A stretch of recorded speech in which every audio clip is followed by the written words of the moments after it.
안녕하십니까. 부처님 오신 날 기념 법회를 시작하겠습니다. 매년 부처님 오신 날 기념 법회 법문은 부처님이 어떤 분인가, 어떻게 탄생하시고 어떻게 열반하셨는가 하는 것들을 말씀드렸습니다. 금년은 조금 다른 법문을 한번 해볼까 합니다. 제가 요새 그 쌍유타 니까야라는 경전 공부를 하는데, 그 부처님 시대부터 있었던 여러 가지 새로운 사실들, 다양한 일들을 새로운 시각에서 조명하게 되었습니다. 그러고 보니까 부처님의 가르침이 표피적인 것에서부터 조금 심층적으로 조금 더 깊게 이해할 수 있게 되었습니다.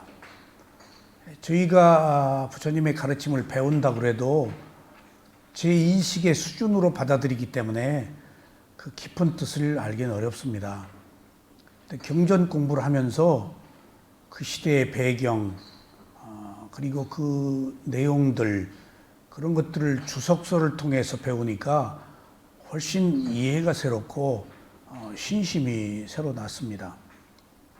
오늘 제가 말씀드릴 얘기는 개정해에 관한 것입니다. 제가 몇십 년 전에 미얀마에서 수행을 할 때 안거가 끝나고 마시에서 이제 수행자들이, 한국 수행자들이 봉고를 하나 빌려주어서 미얀마 전국을 순례했습니다. 근데 사가인이라는 것을 갔어요. 근데 북부에 있는 곳인데 큰 산인데 거기 들어가려면 한 10몇 킬로 될 거예요. 강에서부터. 근데 들어가는 길에서부터 그 산에 있는 모든 곳곳이 전부 절이에요. 제가 깜짝 놀랐어요. 세상에 이렇게 많은 절이 한데 모여 있다니. 근데 거기에 뭐 강원도 있고 절도 있고, 그걸 그 만달레이 승가대학 교수가 저희를 안내했는데, 그러니까 안내를 제대로 받았죠. 근데 처음에 안거 수행을 끝내고 이제 미얀마를 처음 여행한 거예요. 그러니까 딴에는 안거를 끝내고 여행을 했기 때문에 곳곳을 다니면서 앉아서 다 명상을 했어요. 구경도 구경이었지만은. 근데 그곳에서 아마 큰 스님들을 대여섯 분 더 찾아뵀을 것 같아요. 승가대 교수가 물론 안내했죠. 그 이제 미얀마에서 처음 수행을 하고 미얀마 문물을 처음 접한 거예요. 그러니까 수행만 했기 때문에 부처님의 가르침에 대해서는 그렇게 잘 몰랐습니다.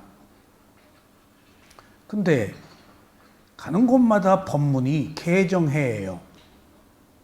그러니까 개정해가 뭔지를 몰랐어요.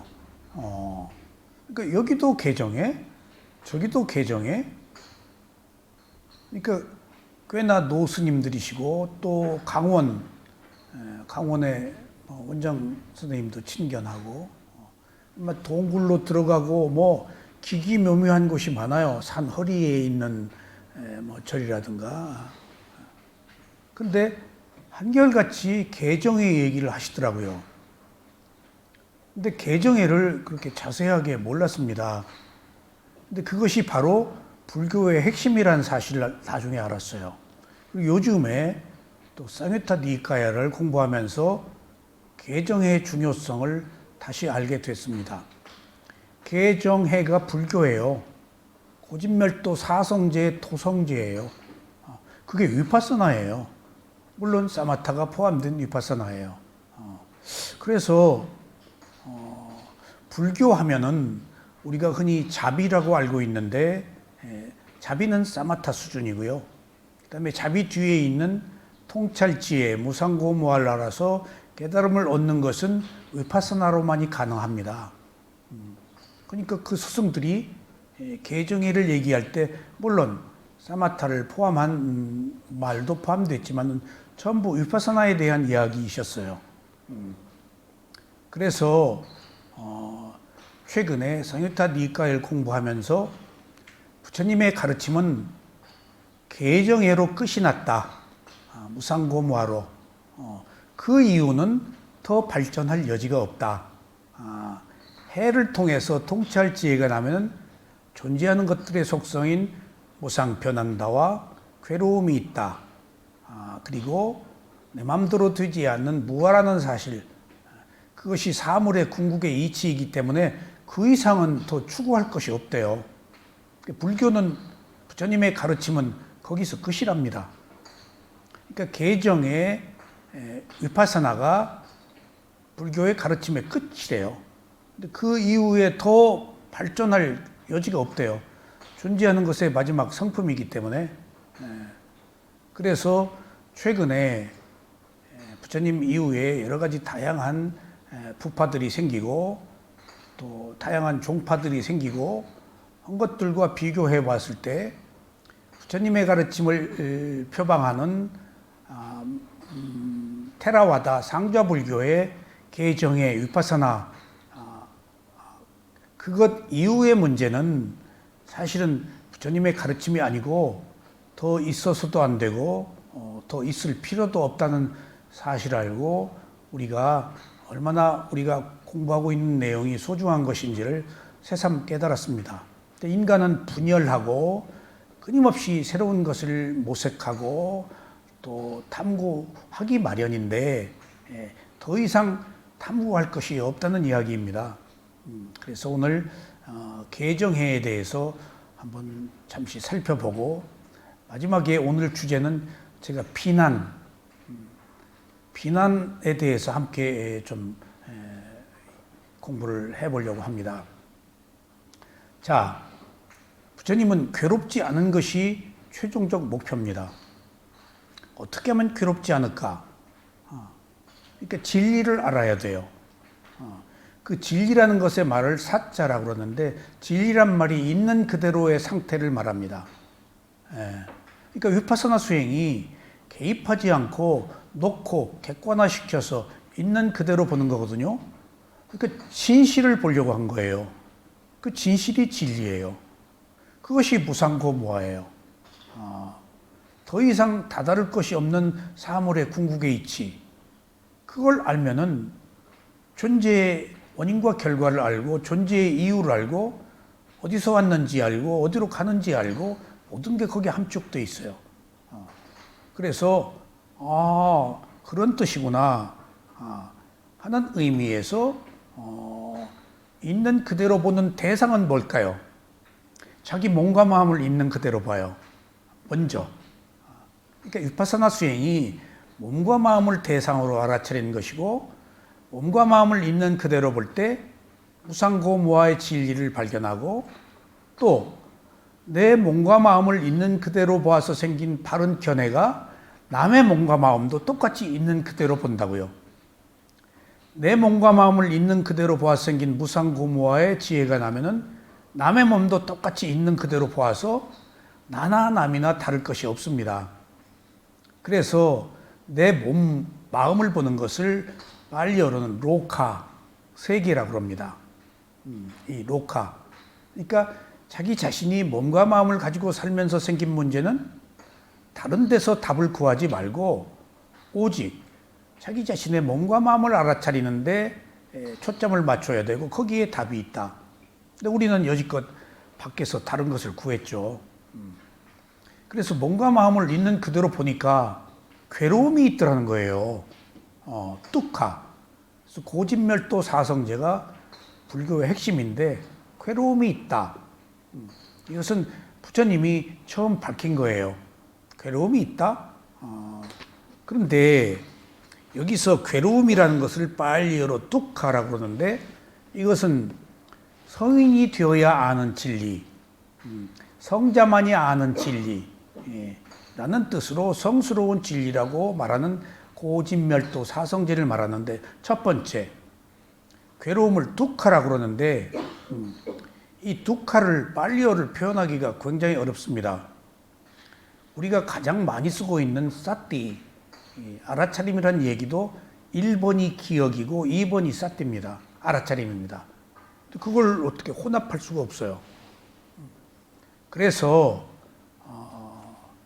그 테라와다 상자 불교에서는 이런 단어에 대한 해석의 문제 때문에 나름대로 여러 가지 토의가 있었다 그래요.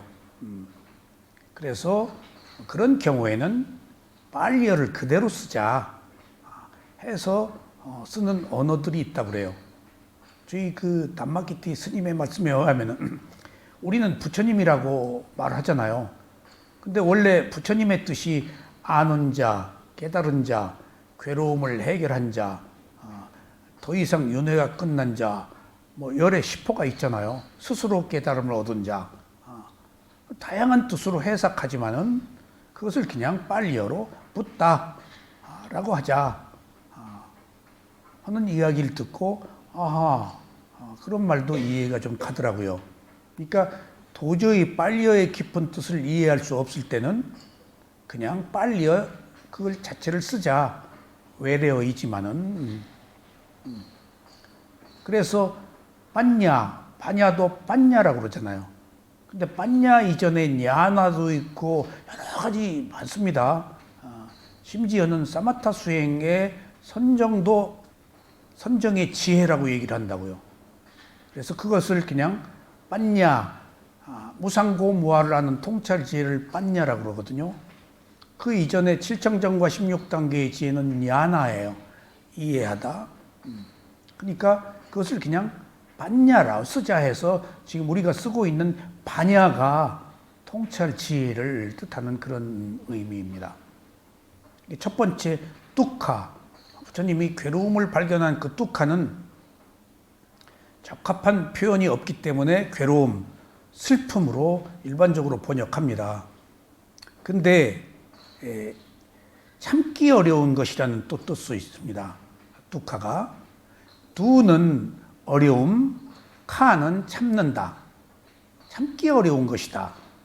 라는 이야기가 기본적인 그 뚜카에 대한 이해인데 추상적으로는 또 조금 더 깊게 수행의 각도에서 우리가 살펴보면은 뚜카는 두는 하찮다. 카는 비어있다. 실체가 없다. 공. 그런 말입니다. 공. 무아도 실체가 없다는 이야기거든요. 마음은 있지만은. 그러니까 여기서 말하는 공, 순야라고 그랬는데 비어있다. 텅 비어있다. 근데 없는 게 아니거든요. 실체가 없단 말이에요. 그걸 주도하는 주인공이 없단 말이에요.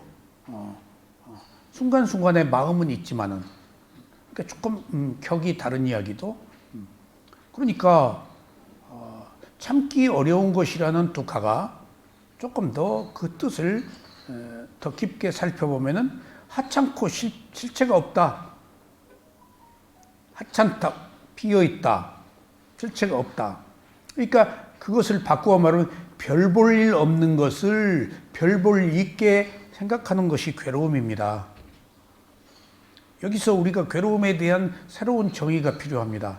사실은 내가 괴롭잖아요. 누군가가 자기 괴로움을 얘기를 한다고요. 그러면 나는 하나도 안 괴롭게 봐요, 그 사람. 무상고무한데 무상고무화를 못 받아들이기 때문에 괴로움을 자기가 만들어서 키운 거예요. 그 괴로움의 객관적 진실은 나는 괴로워 죽겠는데 진리의 입장에서 보면, 진실의 입장에서 보면 있을 수 있는 일이에요. 그걸 내가 집착하기 때문에 괴로운 거예요. 이게 괴로움의 정의예요. 과연 내가 생각하는 괴로움이 진짜 괴로움인가? 내 뜻대로 되지 않아서 생긴 것인가? 하는 문제라고 보면은 있는 그대로 보는 것이 얼마나 소중한 것이겠어요. 그래서 이 세상은 괴로움에 놓여 있다. 그래서 이것은 하찮은 것이다. 이 세상은 어떠한 실체도 있다. 그래서 이것은 비어 있는 것이다. 라는 의미로 하찮다, 비어 있다. 라는 얘기는 별 볼 일 없는 것을 크게 생각해서 내가 키운 것이다. 아가 괴로움의 의미일 수도 있겠어요. 그러니까 빨리어 뚜카에 가장 큰 오역이 고예요, 고. 고. 사실은 고는 좀 불편한 거예요. 있기는 있지만은 불만족이거든요. 그건 항용 있을 수 있는 일이거든요. 그래서 괴로움을 있는 그대로 보니까 여기서 중요해요. 괴롭지 않으려고 하고 보지 않고 괴로움을 놓고 있는 그대로 봤다고요. 사자, 진리가 있는 그대로니까. 땀마가 있는 그대로의 법이에요. 다 소통합니다. 그러니까 거기 있는 그대로인데 우리는 각색해서 보잖아요. 자기 입장으로 보잖아요. 자기 이해로 결론을 내린 거잖아요. 그것이 가지고 있는 그대로의 진실을 못 보잖아요. 우리가 어린아이가 투정을 부릴 때 왜 투정 부리는지 그 상태를 알잖아요. 근데 어린아이는 모르죠. 우리는 어린아이와 같아요. 진실 앞에서 자기 입장만 하고 투정을 부리니까. 근데 깨달은 자의 입장에서 보면은 아무것도 아닌 일을 가지고 매달려서 지금 고통을 겪고 있는 거예요. 그러니까 놓고 봐라, 있는 그대로 봐라, 개입하지 말아라 하는 위파사나가 최종적 우리들의 목표여야 되는 이유가 거기 있습니다. 그래서 있는 그대로 부처님이 놓고 보니까 괴로움이 있네. 근데 우리가 괴롭다고 말하는 것이 진실은 하찮고 실체가 없는 것들이네 라고 이제 봤단 말이에요. 그러니까 괴로움을 없애려고 하지 않고 괴로움을 있는 그대로 보니까 이제 뭐가 보였을까요? 괴로움의 원인이 보인 거예요. 괴로움에 걸리면 괴로움의 원인을 못 보는데 걸리지 않고 그것을 통찰 지혜로 놓고 보니까 이거 봐라. 그래서 있는 그대로 봐야 된다는 거예요. 있는 그대로 보면 선입관 없이 보잖아요. 내가 본다는 것 없이 보잖아요. 그러니까 놓고 보니까 그 괴로움은 내가 집착, 가래, 욕망으로 인해 생긴 것이라고 알았어요. 거기서 부처가 괴로움이 있다, 괴로움의 원인은 집착이다 라는 위대한 네 가지 성스러운 진리의 두 단계가 완성이 된 거예요. 근데 그 이유는 몰라요, 아직. 그 이유는. 그리고 6년간 고행을 한 끝에 마지막에 죽음에 이르러서 죽네? 아니, 죽으면 끝이네? 근데 죽으면 끝인데 여기까지 내가 부단히 뭐 때문에 왔단 말이야? 죽으면 끝인데. 너무 허무하네? 그리고 죽기 직전에 손에 쥔 게 아무것도 없어요. 극단적 고행을 했기 때문에 그래요. 그리고 나서 왜 죽는가 보고 태어났으니까 죽는다는 진실을 알았고, 그러니까 태어났으면 죽는다는 진실이 죽음에 대한 모든 의문을 이미 해결해야 돼요. 그러니까 죽어야 돼 우리는. 근데 죽음에 대해서 두려움을 갖고 있는 그대로 보지를 않잖아요. 그러니까 그래서 거기서 발견된 24연기가 역관으로 마지막에 무명에 가고, 무명에서부터 원인과 결과로 마지막에 늙어서 죽는 24연기를 발견하고, 원인과 결과를 발견하고, 그 원인과 결과가 한 인간의 몸과 마음에서 일어난다는 사실, 그리고 몸과 마음을 보기 시작하니까 이제 몸과 마음엔 느낌이 있다는 사실, 그 느낌을 통찰하니까 비로소 최초로 여지껏 사마타밖에 없던 인류사의 위파사나가 드러난 거예요. 몸과 마음을 보니까 느낌이 있잖아요. 느낌을 보니까 붙을 수가 없어요. 변하니까. 계속 느낌이 변하니까. 그래서 객관화해서 보는 새로운 시각, 위파사나가, 위가 분리해서 알아차리다라는 뜻인데, 분리해서 봤다가 철썩 붙어서 보는 사마타가 아니고 분리해서 보니까 무상고무화가 발견되어서 집착이 끊어져 가지고 열반에 들어간 거예요. 그래서 부처님 이전에는 괴로움이 있다, 괴로움의 원인은 집착이다라는 고재와 집재 두 가지 성스러운 진리만 있었는데, 부처가 이제 열반을 통해서 멸재, 괴로움은 끝낼 수 있다. 이 붓다를 괴로움을 해결한 자라고 그래요. 그러니까 그 천인들은 세존을 부를 때 우리는 세존이라고 그러죠. 부처는 자기를 부를 때 열애라고 그래요. 이렇게 온자, 원인과 결과로. 천인들은 부처를 부를 때 호칭이 또 괴로움을 해결한 자라고 부르더라고요. 괴로움을 해결. 조금 약간 비하하는 천인도 있어요. 천인도 다 천태만상이더라고요. 그래서 이제 열반을 해결하고 그 열반을 해결하는 길이 바로 마지막 고진멸도 사성제 도성제, 그게 팔정도 개정의 위파사나 중도 싹디 하나로 줄이면은 그게. 그래서 괴로움을 해결하는 멸성제에 이르는 도성제는 30필 조도품으로 시작합니다. 수행에 대한 다양한 방법들, 그걸 37가지 조도품이라고 그래요. 그걸 줄이면은 팔정도고, 그것을 줄이면은 개정회고, 개정회를 줄이면은 싹디 알아차림 하나고, 그 싹디 알아차림이 바로 중도다 하는 의미로 지금 이해될 수 있습니다. 그래서 지금 그 개정회, 이제 그 사가인에 가서 큰 스님들이 개정회 하는 그 개정회가 별로 재미없어요. 저는 진리가 뭐 빗가번쩍하고 한번 들으면 그냥 확철대오하고 뭐 정신이 버떡 나고, 불교는 그런 게 없더라고요. 매우 논리적이고 어떤 일정한 단계적 과정에 의해서 점진적으로 지혜가 성숙되는 그러한 일종의 코스예요.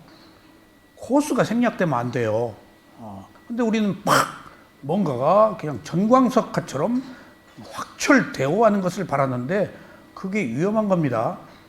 다 어린아이가 성인이 되기까지, 성인이 되어서 자유를 얻는 지혜의 성숙 과정까지가 얼마나 많은 단계적 과정이 있겠어요. 점진적으로 우리가 발전해야 합니다. 그래서 개정회에 대해서 한번 잠깐 알아보겠습니다.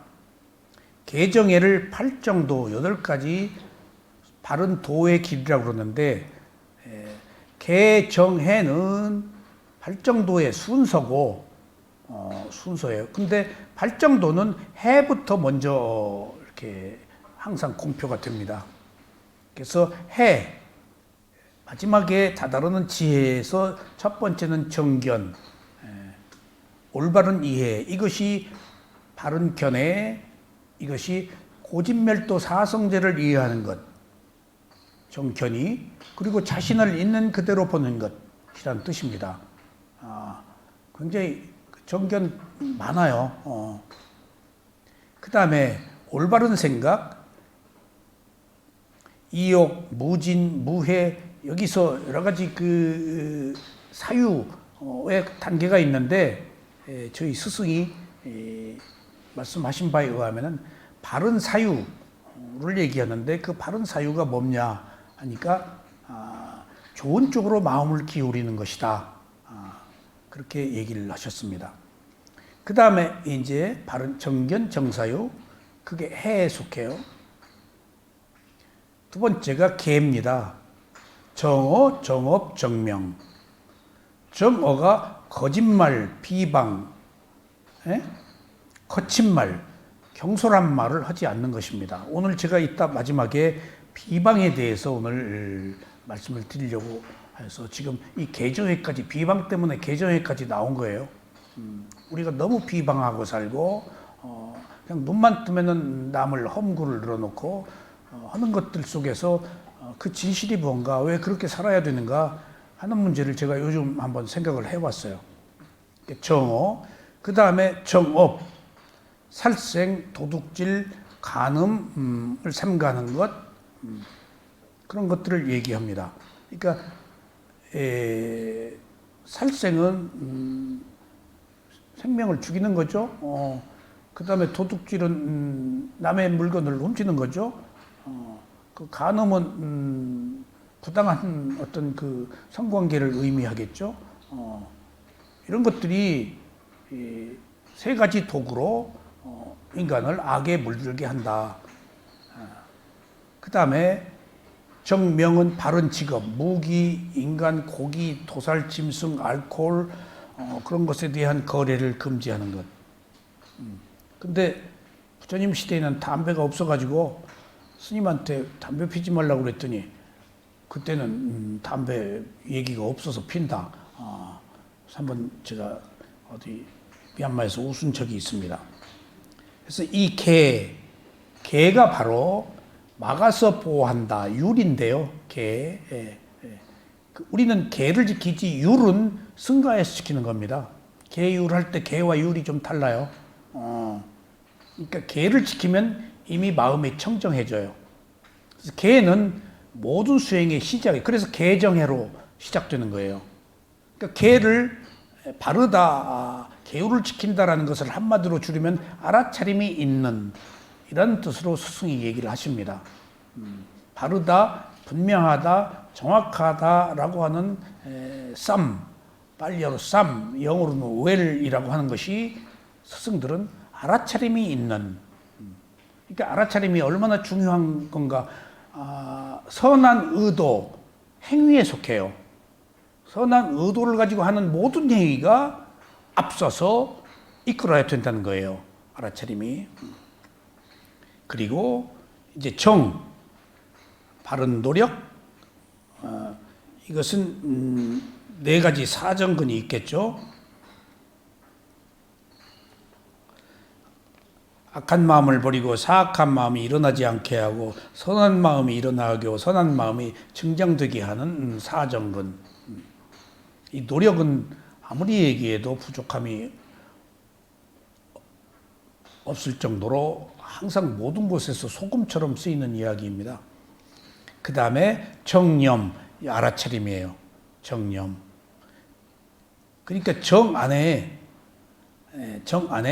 정념이 있는데 이것이 어떤 의미에서의 알아차림이냐. 이제 정이 있는데 사마디인데 이 사마디가 사마타 수행의 사마디와 위파사나 수행의 사마디가 있습니다.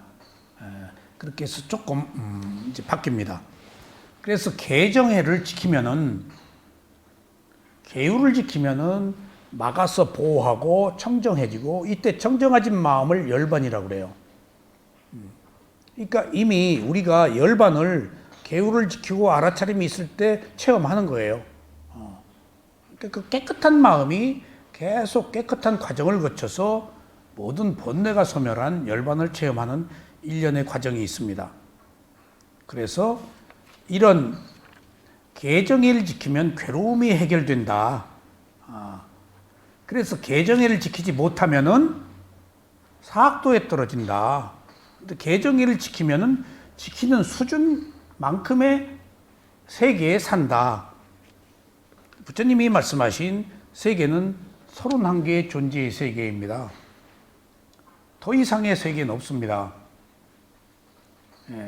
근데 조금 저기 애매한 게 있어요. 아수라가 사는 세계, 아귀는 자기 세계가 유일하게 아귀만 자기 세계가 없습니다.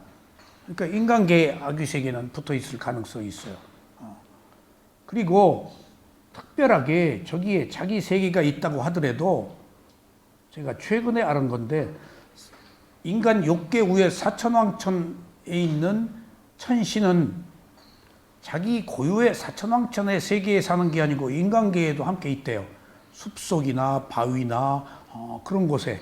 그러니까 저기 자기 세계에 살기보다도 여기 세계에 살기를 원하는 천신은 주로 이쪽에 많이 와 있대요. 근데 파장이 달라서 몰라요. 그래서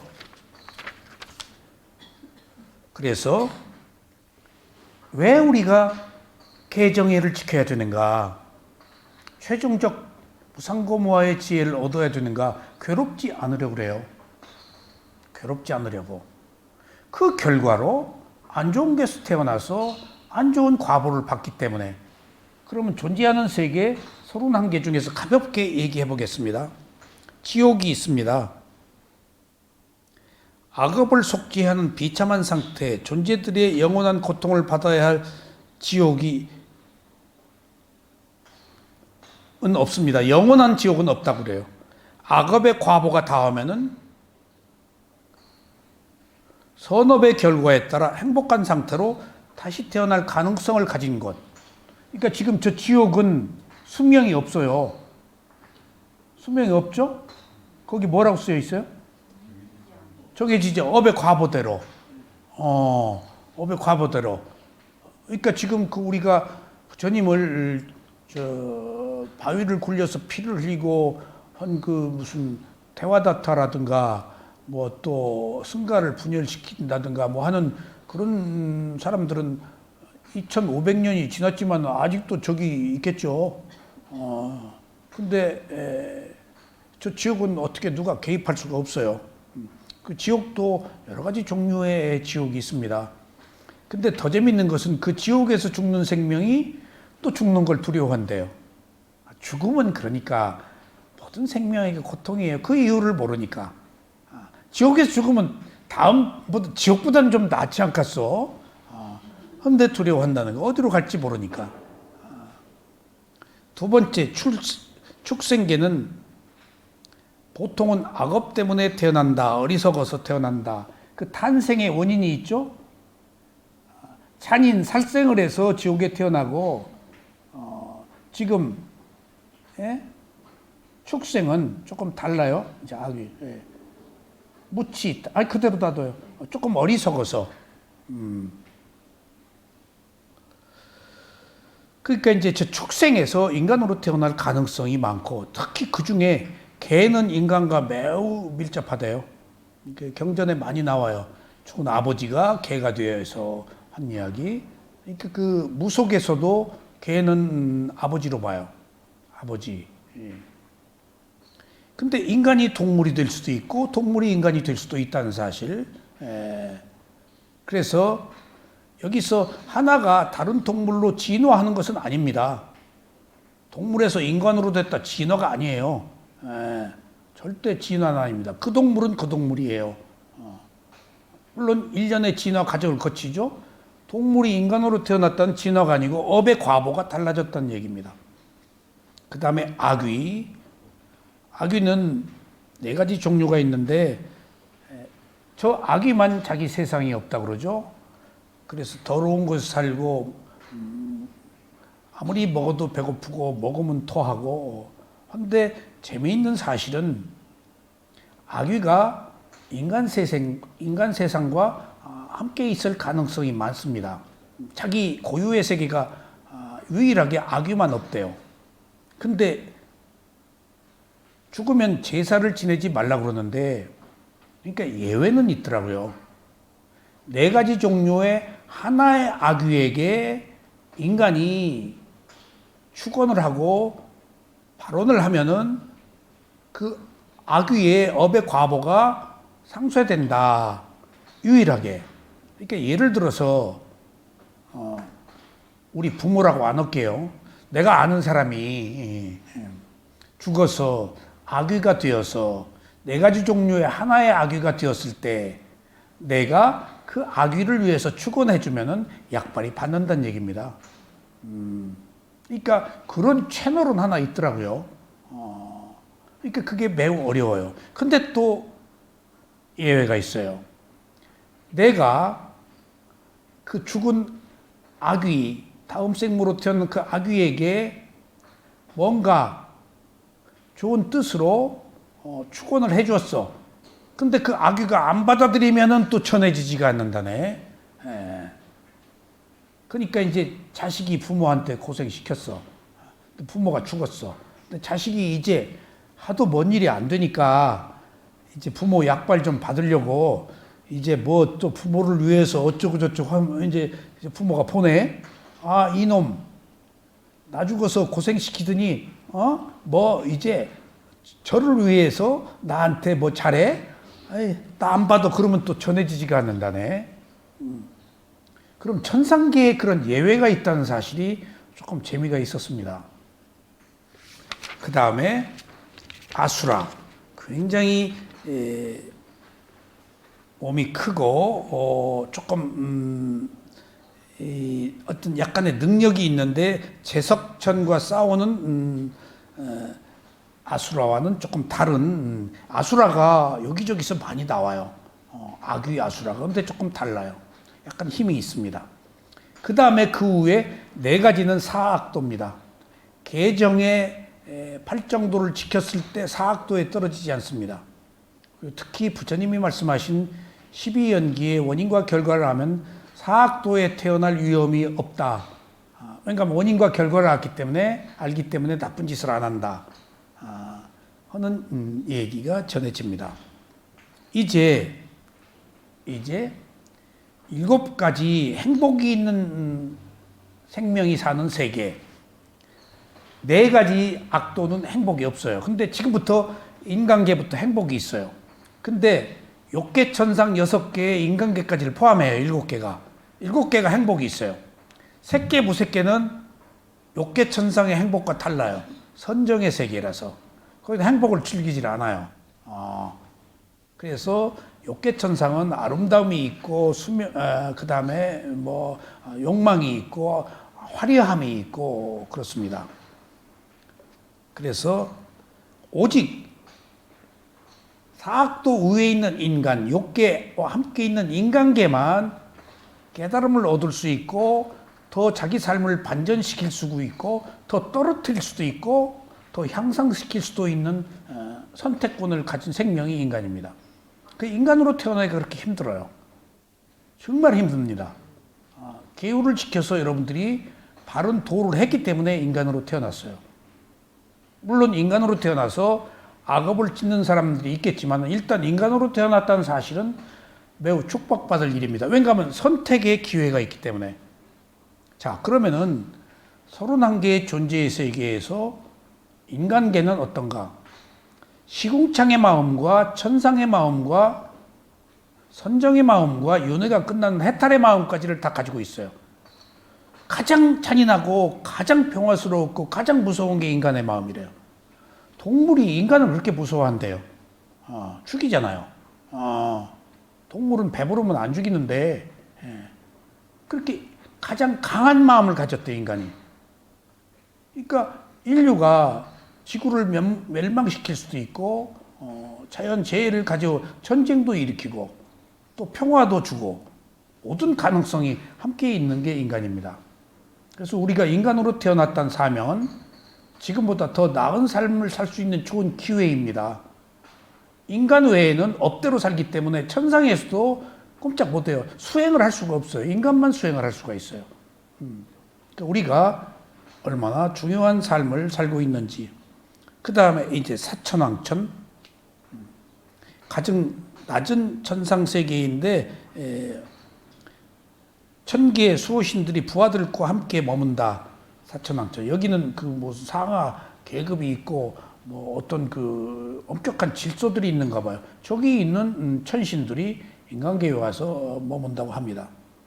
그 다음에 33천, 33명의 천이 있는데 33명의 천왕들 있는데 여기 이게 제석천왕을 33천이라고 그래요. 부처님께서 천신들에게 3개월 동안 아비담마 논장을 설한 곳이 저 33천이요. 제석천왕이 있는데 조금 특별한 곳이에요. 그리고 역대 모든 부처가 깨달음을 얻을 때마다 인간은 부처가 깨달음을 얻었는지 몰라요. 근데 천상에 그렇게 빛이 나요. 부처님도 깨달음을 얻고 4번째, 4주째 되었을 때 아비담마 논장을 이제 이렇게 정리를 합니다. 그때 빛이 났다고 그래요. 그게 천상에서 아는 거예요. 부처가 출현했네? 그래서 그 천상의 저 제석천, 범천, 이 사암파티가 와가지고 이제 세존이시여 법을 설해 주십시오. 그러니까 그 제가 몇 년 동안 의문에 사로잡혀 있었던 사람들이 내 말 모른다. 나만 피곤해. 나만 피곤하단 말이 얼마나 걸렸는지요. 부처가 그럴 사람이 아닌데. 나는 피곤해서 여기서 법문하고 있는데 부처님이 나 피곤하니까 안 해. 그러니까 그 직역과 의역이 그렇게 달라요. 해석을 잘못하면은 부처님도 쫌생이네. 근데 그 미얀마의 삼장법사인 민곤사야도가 쓴 책을 보니까 부처님이 깨달음을 얻고 사암파티 천신이 법을 설해달라고 그러는 3번 거절하게 돼 있대요. 역대 모든 부처가 3번 다 거절한대요. 법의 존귀함이에요. 법의 존귀함. 그러니까 삼초고려? 아니, 삼고초려. 네, 삼고초려. 그 불법성 삼보여 삼시세판이 그 이유가 있는 것 같아. 적어도 3번 정도는. 예. 그러니까 그 은현 씨도 나한테 뭐 먹으라고 해서 내가 처음에 안 먹어 그런다고 천간스러워서 그렇다고 싹 그냥 가져가지 마. 안 먹는다고 쓱 가져가지 마. 나 2번, 3번 하면 그럴까 먹을까 하니까 한 번만 한다고 싹 가져가지 마. 한 번 빼보는 거야. 그러니까 그래서 법의 존귀함 드러내기 위해서 3번 거절했다. 그런 내용을 제가 들었습니다. 그리고 야마천, 야마신들이 사는 세계, 고통을 제거한 존재들, 그 다음에 도솔천, 행복한 거주자들인데 즐거움의 세계에 깨닫는 데 필요한 요건을 완전히 갖추고 깨달음을 얻기 위해서 인간 기회로 나타날 기회가 올 때까지 이 세계에 거주합니다. 바로 도솔천에서 부처님이 내려오셨어요. 그리고 나가세나 존자도 미란다 왕이 하도 아라한들을 괴롭히니까, 미란다 왕이 그리스 사람인데 대식가예요. 그러니까 그분이 이제 나름대로 대식가인데 뭐 드럼통 같이 놓고 먹었대요. 그냥. 나중에 이제 조금 그 식사량을 줄였는데 이제 나가세나 존자하고 대담을 한데 그분 취미가 아라한들 괴롭히는 거예요. 지금. 갖다 놓고 교묘한 질문을 하면 아라한이 이제 답변을 못 하는 거예요. 수세에 몰리고. 천상에서 그걸 보고 아직 나가세나 존자가 인간기에 내려올 때가 아닌데 그 얘기가 있어요. 네가 내려가라. 해가지고 내려와서 이제 아라한이 됐어요.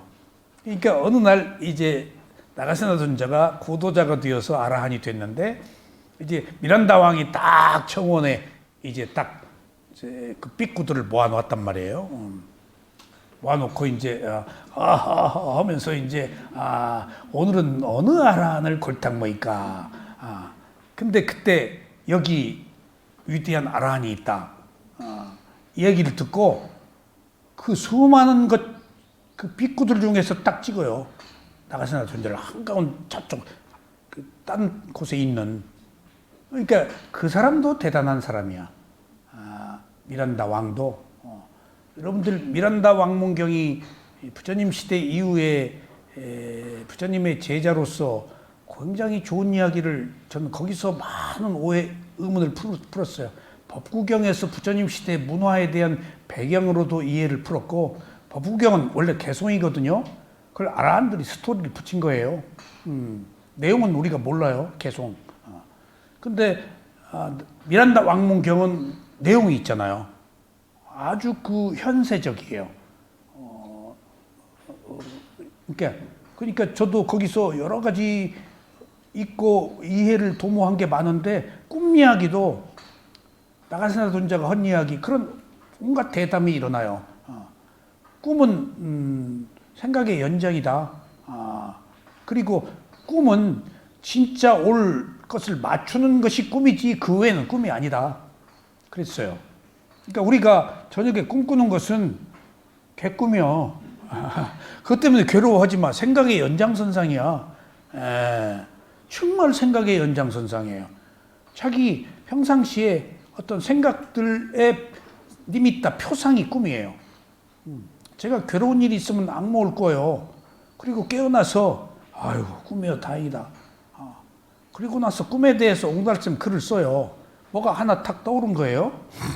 제 허물과 제 잘못, 그리고 어떤 세상의 이치가. 그리고 나서 꿈이 괴로운 것은 꿈속에서 내가 제어를 못 하는 거 아니에요. 노예야. 출구가 없다고요. 그러니까 꼼짝없이 당하잖아요. 꿈속에서. 근데 깨어났으니까 얼마나 다행이에요. 아이고 살았다. 꿈에 다행이다. 그리고 글을 딱 쓰고 그리고 잤는데 꿈속에서 또 괴로운 일이 있는데 제가 알아차리고 있는 거예요. 그리고 꿈속에서 알아차리면 끝나? 이거 별것도 아니야. 그리고 거기서 내가 그런 얘기, 이거 괴로움 실체도 없고 하찮은 거야. 그러고 있어요. 내가. 괴로운 일이 닥쳤는데 하나도 안 괴로운 거야. 나 꿈속에서 그렇게 유유자적 해본 적이 없어요. 그리고 깨어났어. 조금 전에 악몽을 꿈꾸고 깨어나서 옹달샘 글 쓰고 또 잤는데 이제 내가 스스로 꿈속에서 내 문제를 꿈속에서 해결한 거예요. 이거구나. 평상시 역시 마음이구나. 평상시에 생각이 업의 과보이듯이 업의 과보가 뭐예요? 내 생각이에요. 내 생각이 의도잖아요. 의도가 행위를 일으키고 그러니까 내 생각이 어디서 온 게 아니잖아요. 그렇듯이 생각이 꿈을 만드는데 내가 자기 전에 꿈을 극복한 생각을 가지고 있었기 때문에 꿈속에서도 꿈을 극복하더라고요. 그래서 꿈에 대해서 다시 한번 또 생각하게 됐습니다. 그런 도솔천, 여러분들이 도솔천에 가면 성현들이 많으시니까 거기 김 교수님은 도솔천에 가고 싶어 하대. 더 위에 가려고요? 저는 이 박사님 이 꽁무니 따라갈 겁니다. 그거 안 돼요. 부부가 만날 수가 없어요. 각자의. 여러분들 자기의 길을 갑니다. 인간은 어떻게 할 수가 없어요. 자기의 길을 가요. 내 길을 갈 수밖에 없어서 남의 길 가는 거 존중해 줘야 돼요. 나는 나만의 고유한 특성을 가지고 비교하지 마세요. 절대 박탈감 느껴요. 질투 생겨요. 남 비난하게 돼요. 비교하지. 나는 내 길을 가야 돼요. 남 보지 마세요. 나에게 주어진 삶은 나밖에 감당 못하고 나일 수밖에 없어요. 그거 수용하고 그대로 가야 돼요. 미련한 미련대로, 지혜가 있으면 지혜가 있는 대로. 그리고 그 도솔천에는 미래 미륵불도 인간으로 태어나기 위해서 거기 계시대요. 거기 마야 부인도 어디 갔을까요? 도솔천에 가 계세요. 마야 부인 만나겠네. 도솔천에. 이 세계, 그 다음에 화락천. 이 세계에 나면 자기가 보는 대상을 변화시킬 수 있는 즐거움을 삼기 때문에 화락천이라고 부른다. 타화자재천. 타화자재천 얘기를 많이 하시더라고요. 우리 스승이. 남의 즐거움을 자신의 목적으로 사용하는 천신들의 세계. 마지막 6개의 천상계는 천신들이 육체적 형태가 인간보다 더 미묘하고 세련되어 있으며 평범한 눈으로 인식될 빛을 가지고 있대요. 이분들이 화성이기 때문에. 그래서 명확하지가 않대요. 아주 화려하고 여기서는 아주 화려한 옷을 입고 그렇게 투명하고 그리고 몸에서 향기가 나고 근데 이런 천상의 세계에서 죽을 때는 자기 의복이 남루해진대요. 남루해지고 몸에서 향기가 없어진대요. 그 이제 예감한대요. 그러다가 뚝 떨어져서 지옥이나 축생계로 떨어지면 위에서는 보인대요. 아래에서는 위를 못 본대요. 의식의 세계가 모르는 사람은 아는 사람의 세계를 모르잖아요. 그러니까 아는 사람은 알잖아. 어린애의 모습을. 그렇듯이 위에 천상에서 자기 동료나 가까운 가족들이 딱 떨어졌을 땐 약간 슬픔을 느낀다. 우울하다라는 것을 느낀대요. 이 6개의 천계는 일시적인 즐거움의 장소인데 여기서 존재들은 덧없는 감각의 즐거움을 누리면서 삽니다. 근데 인간보다는 지혜가 뛰어나지 못합니다. 여기서 그들은 자발적으로 15 또는 16살 정도의 젊은이 또는 처녀처럼 탁 화생, 죽을 때도 싹 없어져요. 탁 태어나 버려요. 그리고 이제 색계선정, 색계선정 초선이 3개가 있죠. 이 색계선정은 모든 감각적 동요가 사라진 상태. 색계 그 이선정은 기쁨이 일어나면서 이제 마음이 조금 집중된 상태. 광음천, 무량광천, 소광천. 저기 그 광음천이 있죠? 저 광음천이 종범 씨 뭔 데인지 알아? 지구가 없어지면 절로 가서 태어나요. 광음천에. 광음천에서. 그 다음에 세 번째 선정의 세계는 마음의 통일과 함께 약간 지혜가 난대요. 그러니까 그 선정의 세계에도 선정의 지혜가 있는 거예요. 네 번째는 지혜를 헤아림도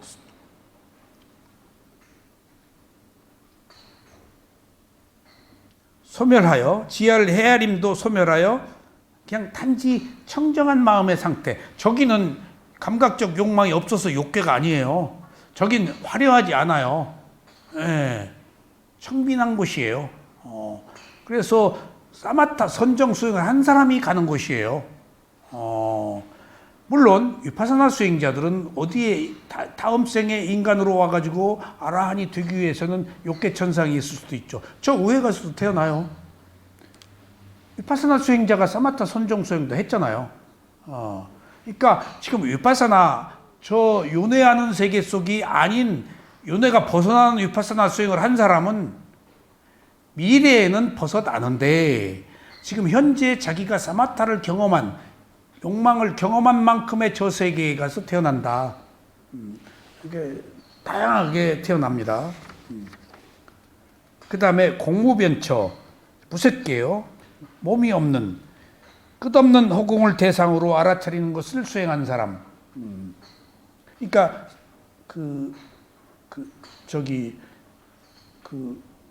화두 이런 거 할 때 뭐 허공을 대상으로 한다, 뭐 한다 할 때는 몸이 없는 공무변처, 그 다음에 식무변처.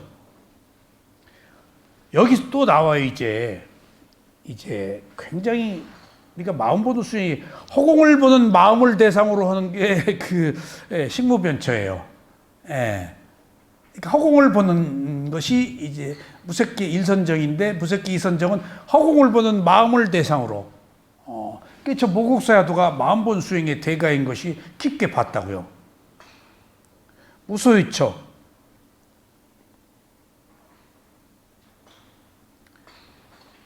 허공을 보는 마음이나 허공을 보는 마음을 보는 것이나가 다 없이 그냥 아는 거예요. 그 다음에 네 번째가 비상비비상처죠. 있는 것도 아니고 없는 것도 아닌 최고의 상태. 그러니까 84,000 대겁이에요. 저기 가서 태어나려고 하지 마세요. 왠가 하면은 저기에 너무 오래 가 있기 때문에 자기가 신인 줄 안대요. 그리고 저기에 있는 사람들이 내가 어느 시대에 부처님 시대의 사람이 살았던 생명이다라고 그 시대에 있었던 이야기를 부처님한테 와서 해주신대요. 부처님 말씀이에요. 내가 알려고 그러면 다 알지만은 저기 있는 사람들이 와서 얘기를 해줘서 안다는 거예요. 부처님이 남의 수많은 생의 과보를 뭐로 다 알아요. 복잡하게 알려고 안 해요. 근데 누가 얘기해 주니까 안다는 거예요. 그런 의미에서 부처님이 신이 아니고 한 인간이라는 사실. 그래서 우리는 이러한 세계 속에서 사는데, 자, 오늘 주제가 정어에서 비난이라고 말씀드렸죠. 제가 요새 상유타 니까야 공부를 하는데 전혀 새로운 불교의 세계를 공부하는 중에 지난 시간에 천신과 부처님의 대화 속에서 중요한 대목을 발견했어요. 한곁에 선 그 천신은 세존의 면전에서 이렇게 개성을 읊었다. 어리석은 자에게 줄과 생활이라는 것은 행하기 어렵고 견디기 어렵나니 거기에 실로 많은 장애가 있어서 어리석은 그런 자는 쓰러지고 맙니다. 만일 그가 마음을 단속하지 못한다면 얼마나 많은 날을 줄과 생활하오리까. 사유의 지배를 받아 이리저리 헤매면서 매 걸음마다 쓰러질 것입니다. 천인이 이렇게 질문을 해요. 저는 경전을 읽을 때 가볍게 상유타니까를 한번 읽은 적은 있는데 이렇게 하나하나 낱말과 뜻, 내용을 분석하면서 읽은 적이 없어요. 보니까 여러분들 그래서 배워야 돼요. 상가, 불법성 삼보의 상가란 말이 숫자가 많다라는 뜻이래요. 여러분들 탁 생각나는 거 없어요? 숫자가 많다. 그 이야기는 이런저런 5만 가지 사람들이 모여 있다는 거 아니에요. 혼란, 잡음, 소용돌이, 불협화음, 온갖 것들이 거기 있기 마련이에요. 사람이 많이 있다는 것은 상가가 사람이 많다는 거예요. 사람이 많으니까 그것을 지도하기 위한 어떤 그 계율도 필요한 것이고, 또 사람이 많으니까 집단적으로 뭔가 향상되려면 일정한 그 어떤 그 패턴, 그것이 그 집중이 있어야 될 거고, 거기서 해가 있어야 될 건데, 사람이 많다는 것은 낱낱이 자기의 길을 가지고 있다는 것을 의미해요. 나는 상가가 사람이 많다. 그래서 조금 깊게 이해한 것이, 세상 사람들은 다양한 이야기를 할 수 있겠구나. 다양한 이야기를 뭐라고 하든지 잘못됐다라고 하지 말고 말할 수 있네. 다양한 집단이 모여있는 그룹이니까 거기에 온갖 문제들이 발생할 수 있겠네. 라는 것을, 문제를 존중하자는 얘기예요. 어차피 이 세상이 괴로움이고 문제가 있을 수밖에 없구나. 각기 다른 견해를 가지고 있는데 각기 다른 견해가 있을 수밖에 없는 게 업이 다르잖아요. 업이 다른 것을 누구 책임이냐고요? 책임이 없어요. 각자의 길이 있을 뿐이지. 그것을 하나로 봉합하는 어떤 총론은 필요하겠지만은 낱낱의 문제에 있어서 강론도 존중해야 될 어떤 그런 가능성, 필요성을 제가 알았어요. 그러니까 세상에는 잡음이 있기 마련이고 다양한 견해가 있기 마련인데 어떻게 하면 우리가 그것을 봉합하느냐 하는 것이 우리들의 과제이지, 그것들이 당초부터 있어서는 안 된다라는 것들은 문제구나. 언제든지 어떤 이야기든지 일어날 가능성은 항상 있는 것이구나. 상가에서 그걸 내가 알았어요. 얼마나 가족 안에서도 지금 일치가 돼요? 부모와 자식 간에, 또 자식들끼리, 형제 간에 다 각자의 길을 가고 있잖아요. 근데 우리는 일관되게 하나로만 통일을 하려고 하는 데서부터 지금 문제들이 생기잖아요. 그걸 낱낱이 다른 것들을 존중하지 못하잖아요. 그게 불가피한 건데, 그런 의미에서 괴로움이라고 그래요. 하나로 봉합될 수 없는. 그래서 천신이, 내가 스님한테 그 얘기를 했더니, 아니 천신이 지금 이게 천신이 잘난 체한 거예요. 내가 누구한테 질문할 때 꼭 잘난 체 하듯이 나 어쩌고 저쩌고 하고 그냥 물을 일이지 한참 자기 자랑하고 질문하잖아. 그랬더니 또 그렇다네.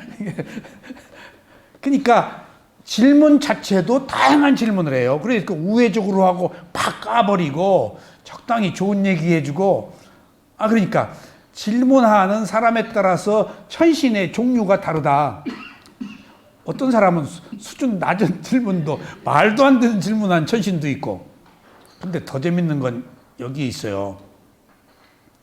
여기 지금 잘난 체 하면서 질문했죠? 미얀마 스승들한테 잘난 체 하면서 질문하면 알아차려? 그러고 한두 마디 하고 끝내. 근데 내가 뭐 안 되는 문제, 걸린 문제, 어려워, 나는 별로 할 말이 없어서 중요하지 않은 문제를 얘기하면 미얀마 스승들이 20분, 30분씩 설명하고 있어, 그냥. 그러니까 내가, 나는 쓱 별것도 아닌 얘기 했는데, 저렇게 열심히 하면 좀 미안해. 할 말이 없어서 했는데. 그러니까 스승들은 사안에 따라서 다 답변이 다른 거야. 답변이. 그러니까 그 사람을 도와줘야 되겠다 하면은 열심히, 잘못된 길을 얘기하면 열심히 해주는데 잘 나가고 있으면 별로 중요하게 얘기를 안 해요. 잘하고 있는 데다가 칭찬하면 또 빗나가니까 알아차려? 그러고 말아. 그러니까 다음에 또 관심을 받으려고 또 내가 수행한 이야기를 한다고 알아차려? 그러면 또 스승이 나를 소외했나 또 자격지심이 들기도 하고. 그러니까 제가 미얀마에서 제 자신의 문제가 아니고 수행자끼리 생기는 문제들 있기 마련이에요. 정말. 근데 저는 울라짱이라고 거예 스님하고 아주 가까운 신도협회 회장 백, 그 백으로 그리고 울라짱 밑에 있는 거기 도와주는 사람들, 이제 거예 스님을 통해서 저를 도와주는 사람들이 있었어요. 그런 백들이 있었다고요. 문제가 생기면은 굉장히 힘든 일들이 많아요. 정말입니다.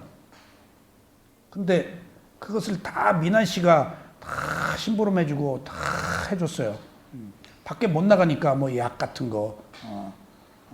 근데 내가 부탁을 할 때마다 하나같이 알아차리래. 도와준 사람도 알아차리래. 알아차리래.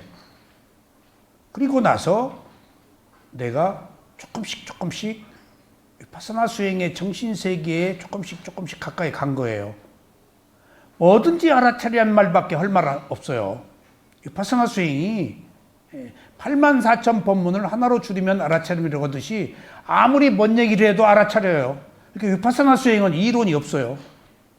사마타는 이론이 많아. 그냥 각계 격파하고 올라가고 내려가고 밑으로 가고 뭐 공중으로 가고 길이 많은데 위파사나 알아차리는 길 하나밖에 없어요. 명쾌하게 지혜를 얻는. 그러니까 왜 나를 안 도와주나? 그러니까 거기서 한국으로 어떤 사람은 또 우리 거예 스님한테 전화해서 거예 스님이 울라짱한테 전화하고 뭐 어쩌고 저쩌고 하는데 그래서 똑같이 알아차리라는 거예요. 나중에 알았어요. 위파사나 수행은 알아차리라는 것밖에 없구나. 그리고 누군가가 잘했건 잘못했건 차별을 두지 않고 그냥 똑같이 알아차릴 대상으로 삼는다는 것. 정말. 그러니까 우리는 몰라요. 수행자의 정신세계를 5년 가니까 조금씩 알겠더라고요. 자, 이제 그런 천신의 말에 부처님이 답변을 했습니다. 거북이가 자신의 등딱지에 사지를 집어넣듯이 비구는 마음에서 일어난 사유를 안으로 거두어 들여라. 내 마음에서 일어난 사유, 생각들을 나갔잖아. 생각했잖아. 그럼 말로 나간다고, 행동한다고. 내가 일어난 모든 사유를 거북이 등껍질 안으로 여우가 문다고 그랬지, 자칼이. 그러니까 물리니까 집어넣어라. 내 사유, 내 생각은 밖으로 나가서 위험을 수반해. 집어넣어라.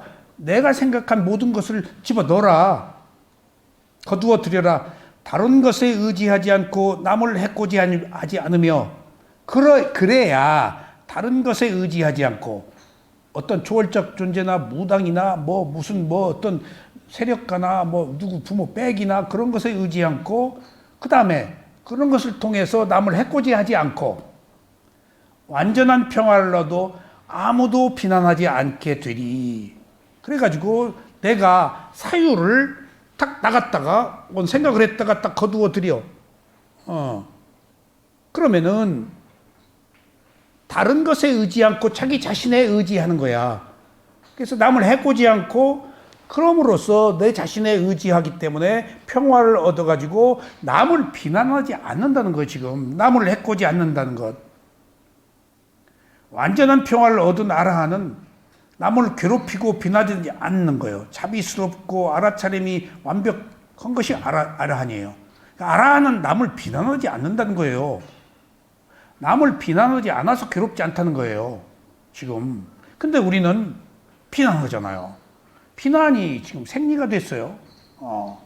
비난해야 자기 존재의 가치가 드러나요. 비난은 열등감이에요. 그리고 우월감, 에고이자. 이런 것들이 다시 말하면은 우리들에게 피난한 만큼의 과보를 가져오게 하잖아요.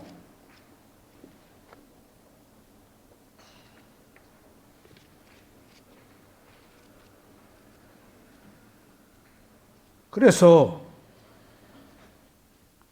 이 비난을 이제 한 사람, 비난 한 사람이 있었어요. 꽃갈리까 경이라고 한번 읽어볼게요. 그때 꽃갈리까 비구가 세존에게 다가갔다. 이제 천신이 아니에요. 이게 천신과의 대화는 끝나고 뒤에 삐꾸들과의 대화예요. 가서는 세존께 절을 올리고 한곁에 앉았다. 한곁에 앉은 꽃갈리까 비구는 세존께 이렇게 말씀드렸다. 세존이시여, 사리부타와 모칼라는 그릇된 원을 가졌습니다. 소원. 그들은 그릇된 원의 희생양이 되고 있습니다. 이제 슬슬 이제 시작이 되네. 사리부타 모칼라주는 브라흐만이고 부처님보다 나이가 다 많고 최고의 상수 제자죠. 역대 모든 부처는 반드시 2명의 상수 제자를 두어요. 그러니까 이건 굉장한 공덕의 인연이에요. 이 두 사람은. 그래서 서로 함부로 못했어요. 근데 누구와 조금 허물 없이 보냈다고 그랬죠? 가사파 존자하고는 허물 없이 보냈어요. 가사파 존자가 동년배래요. 가섭 존자가. 그래서 조금 이제 친구처럼 허물 없이 지냈대요.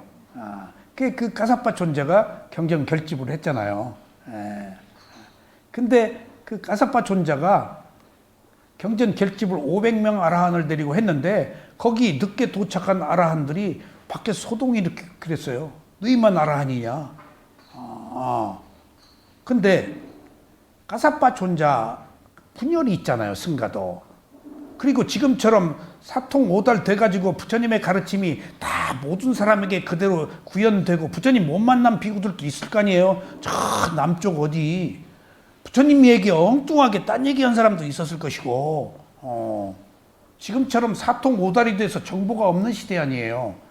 조금만 가도 말이 다른데 그러니까 그 진실이 어떻게 바르게 전해지겠어요? 그러니까 가사파 존재에 대한 어떤 항의도 했겠죠. 근데 가사파 존자가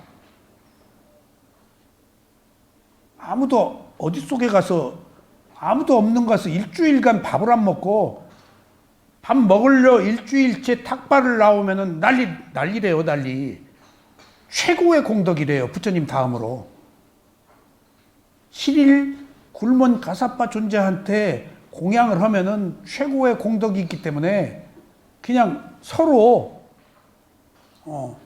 오직하면은 그래서 저 사막으로 어디로 독립된 곳으로 간 거예요. 그래가지고 누가 와서 가섭파 존자한테 공양을 올렸다고 그랬지? 천상에? 사천왕이 공덕발 받으려고 노인으로 변장해가지고 사천왕은 좀 이렇게 젤리처럼 투명하고 빛인데 뭔가 향기가 다르고 음식이 다르고 하니까 물었어. 그 가섭파 존자 그러니까 사천왕이 공덕발 받으려고. 그러니까 지금 사리불 목련존자를 비난한 거예요, 이게. 이렇게 이 앞에도 있습니다. 이미 이전에도 시작돼요. 이 꽃갈리까가 지금 오늘 꽃갈리까가 사리불과 목련존자를 비난한 이 본질에 대해서 우리가 한번 짚고 넘어가 보자는 얘기입니다. 비난한 이 사실 자체가 문제가 아니고 이렇게 말씀드리자 세존께서 꽃갈리까 비구에게 이렇게 말씀하셨습니다. 그런 말을 하지 마라, 꽃갈리까요. 그런 말을 하지 마라, 꽃갈리까요. 사리부타와 모칼라나에 대해 마음을 청정히 해라. 사리부타와 모칼라는 온후한 자들이니라. 두 번째로 꽃갈리까 비구는 또 세존께 말씀드렸어요. 세존이시여 사리붓다. 세존 잘 모르고 계세요. 지금 그릇된 생각을 가졌어요. 지금 그래서 그들이 지금 그릇된 원에 자기 자신의 희생양이 되고 있어요. 꽃갈릴까요? 그러지 말아라. 또 꽃갈릴까요? 그러지 말아요. 꼭 33판이 나온다니까. 세 번째로 꽃갈릴까 비구는 세존께 이렇게 말씀드렸습니다. 세존이시여 사리붓다 목갈라와 그릇된 원을 가졌습니다. 그들은 그릇된 원의 희생양이 되고 있습니다. 세 번째로 세존께서는 꽃갈릴까 비구에 이렇게 말씀하셨습니다. 그런 말을 하지 마라. 꽃갈릴까요? 그런 말을 하지 마라. 꽃갈릴까요? 사리붓다와 목갈라나에 대해 마음을 청정히 해라. 사리붓다와 목갈라는 온후한 자들이니라. 그때 꽃갈라 비구는 자리에서 일어나 세존께 절을 올리고 오른쪽으로 3번 돌아 경의를 표한 뒤에 물러갔습니다. 물러간 지 오래지 않아서 꽃갈릴까 비구에게 겨자씨 크기의 종귀가 온몸에 생겼습니다. 그것은 처음에는 겨자씨 크기였다가 녹두콩 크기가 되었고 녹두콩 크기였다가 완두콩 크기가 되었고 완두콩 크기였다가 대추씨 크기가 되었고 대추씨 크기였다가 아말라카 열매 크기가 되었습니다. 아말라카 열매가 크기였다가 익지 않은 빌바 열매 크기가 되었고 익지 않은 빌바 열매 크기였다가 익은 빌마 열매 크기가 되었습니다. 익은 빌마 열매 크기였다가 터져서 고름과 피가 흘러나왔습니다. 마치 독을 마신 물고기처럼 그는 까탈리 잎사귀 위에 누워 있었습니다. 죽었죠. 그때 꽃갈릴까 비구는 그 병으로 죽었습니다. 꽃갈릴까 비구는 사리붓다와 목갈라나에게 대해 적개심을 품었기 때문에 죽어서 홍련 지옥에 떨어졌습니다. 남 욕하지 마요. 특히 구도자 묘한 그 사람 비구도 아니요. 누가 날 보고 그 사람 부인 있어 거기 나가지 마 그랬다고 그래서 나 그 말에 또 깜짝 놀랐네. 그러니까 맞는 말 했구만 내가. 하나도 그 사람의 수준에서 그렇게 말할 수 있지? 맞는 말 했구만. 그때 사암파티 범천이 자주 오셔. 사암파티가 이 밤이 아주 깊었을 때 아주 멋진 모습을 하고 잿다와나 숲을 환히 밝히면서 세존께 다가갔다. 다가가서 세존께 절을 올린 뒤에 한곁에 섰다. 한곁에 선 사암파티 범천은 세존께 이와 같이 말씀드렸습니다. 세존이시여 꽃갈릴까 비구가 죽었습니다. 꽃갈릴까 비구는 사리붓다와 목갈라나에 대해 적개심을 품었기 때문에 죽어서 홍련지옥에 떨어졌습니다. 다 위에서 보이죠? 사암파티 천인은 이렇게 말씀드렸다. 이렇게 말씀드리에 세존께 절을 올리고 오른쪽으로 3번 돌아 경의를 표한 뒤에 거기서 사라졌습니다. 아이고 그거 그냥 말하고 싶어서 사암파티도 세존께서는 그 밤이 이때 천신과 세존이 대화하는 시기는 몇 시라고? 새벽입니다. 정해져 있을 시간이 부처님 수행하는 시간, 그 다음에 인간들과 대화하는 시간 아닌 고요한 시간, 누구도 오지 않는 시간에 천인들이 와서 친경을 해요. 물론 아무 때나 오기도 합니다. 천인들이 주로 그 시간에 천인과의 대회가 그 시간에 이루어진대요. 천신과 비구들이여 지난밤에 사암파티 범천이 밤이 아주 깊었을 때 아주 멋진 모습을 하고 잿다와나 숲을 환히 밝히면서 내게 다가왔다. 이런 얘기가 많아요. 누가 와서 얘기해 주더라.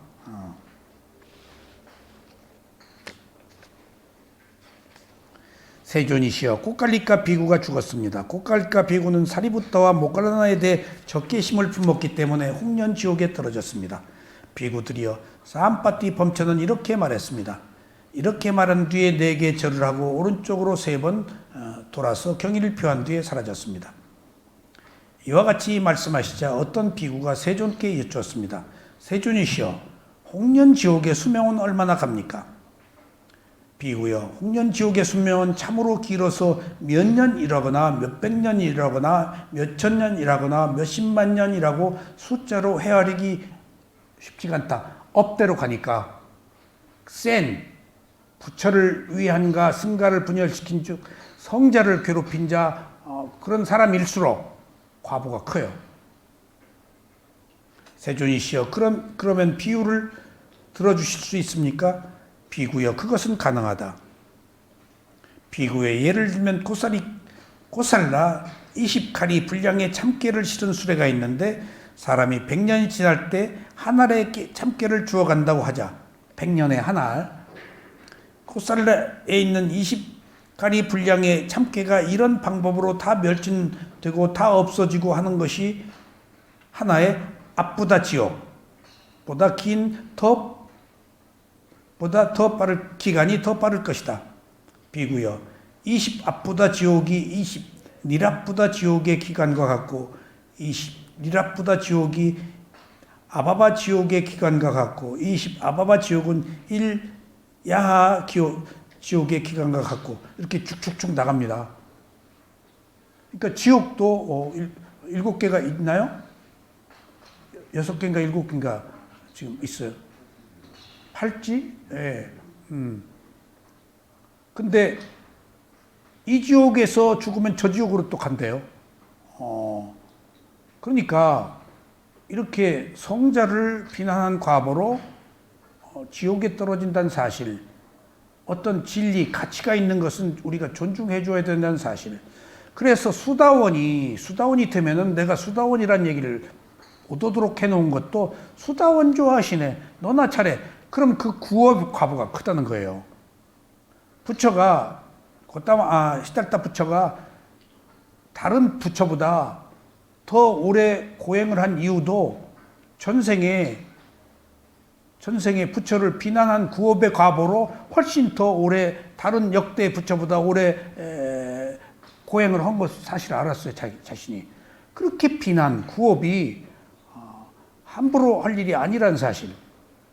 눈만 뜨면 우리는 남을 비난하는 것으로 세월을 보내고 비난해야 즐겁고 비난해야 존재의 어떤 그 기쁨을 느끼고 비난함으로써 자기 열등감을 해소하고 하는 것들이 사실은 즐거움이 아니라 더 큰 괴로움으로 인도한다는 사실입니다.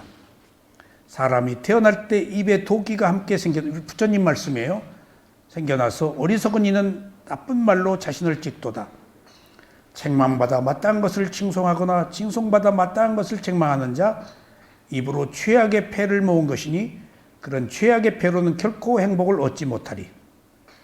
노름에서 자기의 모든 재산을 잃고 자기 자신까지 잃은 자 그의 최악의 패는 오히려 하찮은 것일지니 노름하고 재산 잃은 거 자신이 병나서 고통에 빠진 것 그거 약한 거다. 바른 삶을 사는 사람들에게 더러운 데에 마음을 더럽힌 자 그의 최악의 패는 아주 낭패스러운 것이 되도다. 그러니까 재산 잃고 병난 것보다도 선한 자를 비난해서 그 비난한 최악의 패는 훨씬 더 낭패다. 너무나 오랜 생 동안에 지옥에 떨어져서 고통을 겪어야 하니까 성자들을 비난하는 자 말과 마음으로 악을 지어 10만과 36이랍부다 동안 그리고 5 아프다라만큼 더 지옥에 떨어질지니. 그러니까 자 여기서 몇 가지 주목할 사항이 있습니다. 부처님은 한 인간의 몸과 마음에 대해서만 설명하셨습니다. 그런데 이렇게 그 언저리에 전후를 설명하느라고 다 그 현재가 아닌 미래까지 다 동원된 겁니다.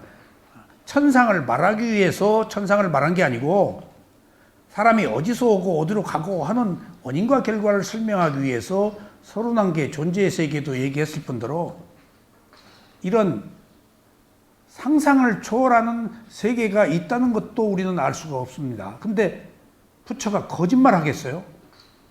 한 가지의 우리들의 잘못으로 너무나 많은 오랜 세월 동안에 우리는 고통을 겪어야 한다는 사실. 모르면은 당해도 우리가 알면은 위험에서 벗어나자고요. 그래서 이제 지금 남을 비난하는 것은 양심이 없는 사람의 행위에 속합니다. 양심이 있으려면 알아차림이 있어야 됩니다. 알아차림이 있으려면 믿음이 있어야 됩니다. 믿음을 증장시키려면 노력을 해야 합니다.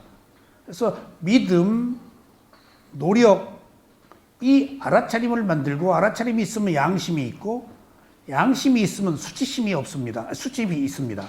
그러니까 양심과 수치심이 함께 있으면 우리는 부끄러울 줄 알아서 남을 비난하거나 악행을 하지 않습니다. 그러니까 남의 비난에서 벗어난 방법은 뭘까요? 남의 비난에서 벗어난 방법은 뭘까요? 너무 쉬운 거요. 이해하는 거다 그랬어요. 이해하는 것. 이해를 못해서 그런 거예요. 그 이해를 못하는 데는 뭐가 있을까요? 에고, 자아가 있어요. 자기중심. 그러니까 마지막에 자아에서 무아가 나지 않으면 비난하도록 돼 있어요. 우리는 무아는 최고의 지혜이기 때문에 그 무아를 알기는 어렵잖아요. 우리는 자아를 가지고 강화하며 살아왔기 때문에, 그러니까 구조적으로 비난을 할 수밖에 없다고. 이해를 못하니까. 그러니까 이거 지금 아슬아슬한 거 이해를 못할 수밖에 없고, 이해를 못하니까 비난하는 것은 면죄부를 받아야 되네? 아니, 늘 위험이 있다는 거예요. 근데 면죄부가 있어요. 악의적인 비난이냐, 습관적으로 생긴 거냐, 열등의식에 의해 생긴 거냐 하는 문제에 업의 과부가 또 다르대요. 그러니까 세상을 재단함에 있어서, 이해함에 있어서 기존에 상처밭에 똥 싼 놈은 나빠 하고 꼬리표를 딱 달아놓고 저놈은 상처밭에 똥 싼 놈, 상처밭에 똥 싼 놈, 다른 여지를 보려고 하지 않잖아요. 우리가 어떤 가능성을. 근데 세상은 다양하고 많은 기회가 있고 하는 것들을 우리가 스스로 고정관념으로 막고 있다는 거예요. 그래서 있는 그대로 봐야 되는 거예요. 이해해서 어떤 문제로부터 벗어나야 비로소 비난할 소지가 적어진다는 거예요, 지금. 그러니까 이해를 못해서, 이게 지금 합리화가 아니에요. 합리화 아닌 합리화예요. 아, 나 지금 여지껏 비난했어. 나도 쬐게 비난한 게 아니고 많이 했어. 근데 가만히 생각하니까 내가 이해를 못해서 비난한 거야. 솔직히 그럴 수밖에 없었던 그 사람을 이해하면은 어쩌지 못하는 너도 어쩌지 못해서 그랬지 이해하면 된단 말이야. 그러니까 우리가 비난과 이해 사이에서 두 가지 함수관계에 있어서 먼저 이해하는 것, 있는 그대로 보는 것, 이것이 얼마나 중요하다는 사실. 그리고 비난에서 얻는 10가지 해로운 과보. 바라는 것을 얻지 못한대요. 바라는 것을 얻지 못한대요. 그리고 얻은 것에서 퇴보한대요. 그러니까 얻었더라도 이제 소멸하는 거예요. 그 다음에 그런 사람에게는 남마, 정법이 드러나지 않는데요. 그러니까 아직 모르니까, 정법을 모르니까 이해를 못해서 계속 비난하고 있는 거예요. 정법이 바른 길이 탁 드러나면은 사물의 이치가 나서 조금 이해를 하는데 이해를 못 하는 거예요. 안개 속이라서. 그리고 또 어떤 정법이 있더라도 정법에 대해서 자기식 합리화해서 오만해진다는 거예요. 그리고 청정한 범행, 수행을 즐겨하지 않는다는 거예요. 너나 잘해. 그리고 질투하고. 그 다음에 그런 사람들은 오염된 그 어떤 그 범죄를 저지른대요. 그 다음에 혹독한 병에 걸린대요. 그 다음에 우울증이나 정신상태가 혼미해져서 미치고 정신적 장애가 온대요. 그리고 무지몽매한 채로 죽는대요. 그리고 지옥에 태어난대요. 이것들이 남의 비난에 대한 과보입니다. 그런데 여기서 우리 스승의 말씀에 의하면은 비난한 사람이 또 있잖아요. 누가 비난했을까? 부처님하고 동년배의 마부가 무슨 족이었죠? 석가족. 부처님이 태어나고 예언자들이 왔을 때 전륜성왕과 붓다 둘 중에 하나 될 것이다 해서 붓다가 되면 출가를 해버리니까 전륜성왕들하고 나이가 드신 사람, 연장자들을 부처 옆에 범죄벌 안 시켰대요. 왜냐하면 훈수해서 출가시킬까 봐서 너 그렇게 살지 말어 지금 뭐 그게 뭐야. 그러니까 동년배들을 갖다 붙였대요. 또래. 예. 그러니까 그 끼리끼리 놀아서 춤추고 즐겼던 거예요. 그 마부가 석가족이었대요. 그 이게 신분이 조금 달랐겠지. 그 사람이 사립을 목련존자를 얼마나 비웃었는데요. 근데 아라한 됐잖아요. 그러니까 여기서 우리가 비난을 하더라도 이제 비난에 대해서 한번 보자고요. 악의적으로 성질이 더러워서 한 비난이냐, 남 죽이려고 한 비난이냐, 치 성질로 그냥 입버릇처럼 누굴 헐뜯는 거냐. 때로는 비난이 충고도 비난으로 들릴 수도 있잖아. 근데 자, 비난해. 너 어쩌고 저쩌고 한데 충고란 이름으로 비난을 하는데 거기에 내 우월감이 들어가 있다고. 실제 제가 남한테 결정적인 충고를 한 몇 번 한 게 있는데 그때마다 후유증이 있었어요. 누가 울고 눈물을 흘리고 잘못했다 그러고 그래서 내가 몇 년 동안 있었던 일을 다 얘기했어요. 하나하나. 이미 그 사람이 완전히 마음을 열고 법을 딴말을 받아들이려고 하는 줄 알았어요. 들으면서 얼굴이 막 아이고 이거 실수했구나. 자기가 울고 잘못했다 그래서 진짜인 줄 알고 했더니 나중에 나한테 더 큰 데미지를 주더라고. 함부로 얘기할 일 아니야. 그리고 미얀마에서도 누가 너무나 말썽을 부리면은 자꾸 그 사람을 보내려고 집에 안 가? 뭐 언제 가? 라고 슬슬 바람을 넣어요. 교묘하게 이제 퇴출시키려고. 그 사람이 늘 문제단 말이야. 집에 안 가? 뭐 슬슬 한국 생각해서 빨리 가게 하려고. 근데 스님까지도 문제를 삼고 그러더니 이제 집에 간다고. 그래서 아이고 잘됐다. 이제 우리 한국 수행자들끼리 좀 분위기 좋게 한번 해보자. 그래서 나한테 인사를, 비구니예요.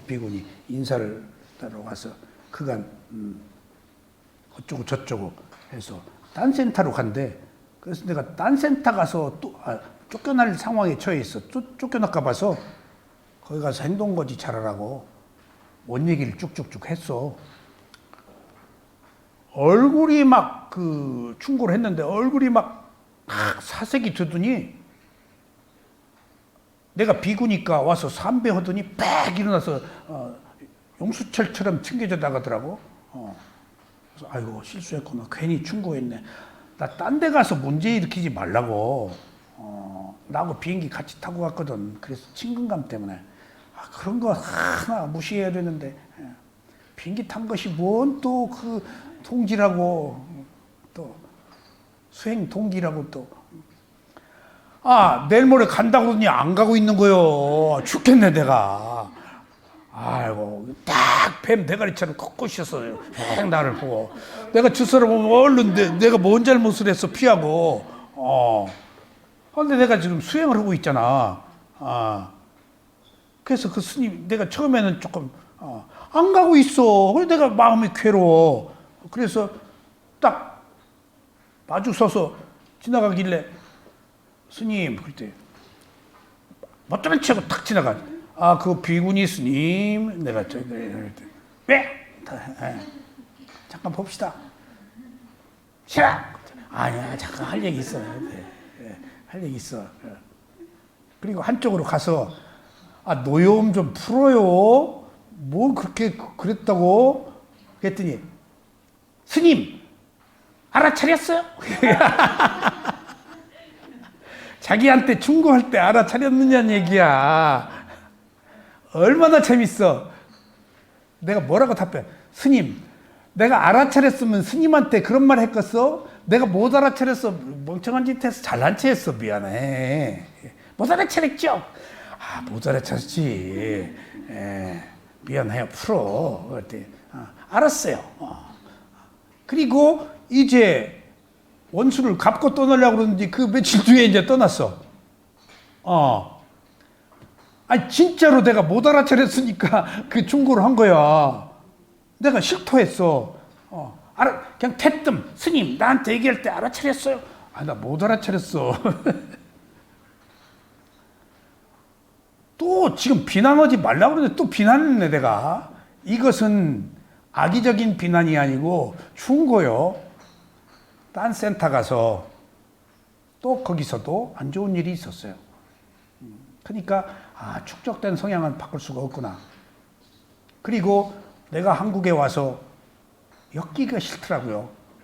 그리고 어디 가서 법문을 하는데 또 왔어요. 다른 스님들을 모시고.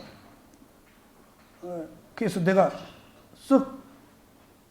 그쪽에 내가 저 스님 비구 아닌 사람이 비구한테 강의하기가 좀 뭐하니까 스님 못 듣게 해라.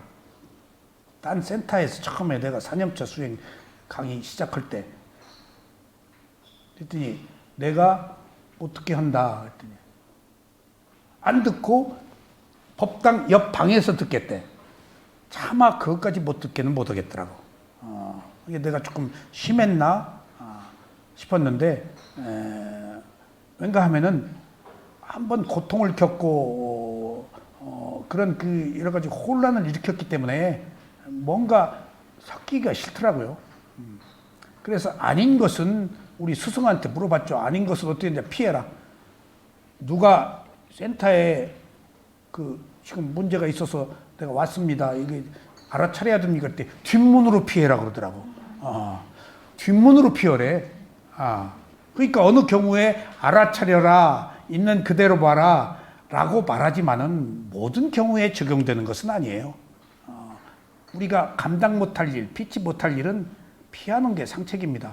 그러니까 그것을 방편이라 그래요. 다양한. 이처럼 비난이 찬다, 마부처럼 아라한이 되는, 그래서 사리불 목갈라나 존재를 상시적으로 비난하는 사람은 부처님의 경우 악의적이지 않기 때문에 너는 법을 볼 것이다라고 해준대요. 근데 구조적으로 부처의 얘기로도 안 되는 사람들은 어쩔 수 없이 지옥에 가야 되는 거예요. 그러면은 예를 들어봅시다. 그 사람이 홍련지옥에 최고의 명망이 있는 구도자를 비난하는 값으로 홍련지옥에 갔어요. 언젠가 그 끝은 있겠죠? 끝은 있겠죠? 근데 저는 그 끝에 새로운 희망이 또 있다라고 봐요. 부처 만났잖아요. 부처한테 3번이나 얘기 들었잖아요. 그런 말 하지 말라고. 부처를 만난 그 과보도 또 언젠가 있지 않을까. 가변적이니까. 영원히 그 사람이 지옥에 있어? 그건 또 아니라고요.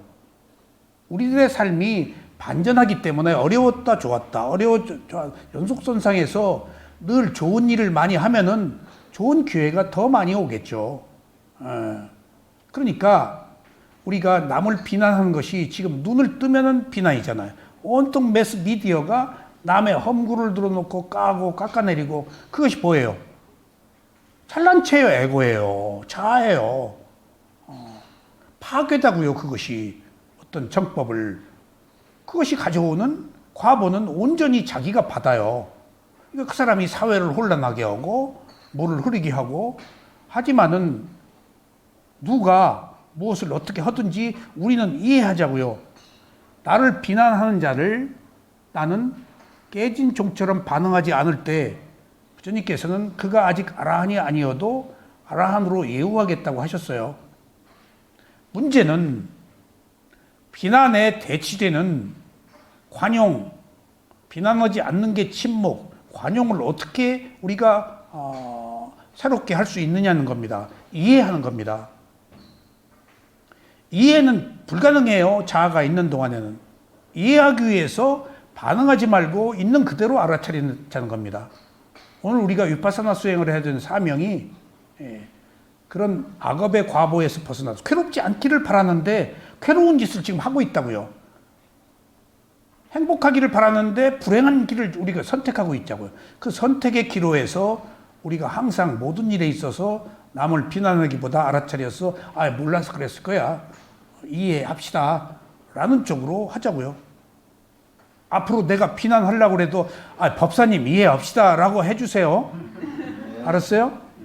그러면은 나한테 법을 준 그 공덕의 과보가 더 크게 증정될 겁니다. 이게 우리 모두의 문제예요. 어느 특정한 부분에 우리는 날카롭게 입에 도끼를 물어요. 이것은 업의 과보예요. 감정이 꼬여 있잖아요. 이것은 지금 이 생에서 내가 해결 안 돼요. 전생부터 내려온 거예요. 그것까지도 풀기 위해서는 모든 현상을 있는 그대로 보아서 비난하지 말고 이해하자고요. 자, 오늘 본문 여기서 마치겠습니다. 감사합니다.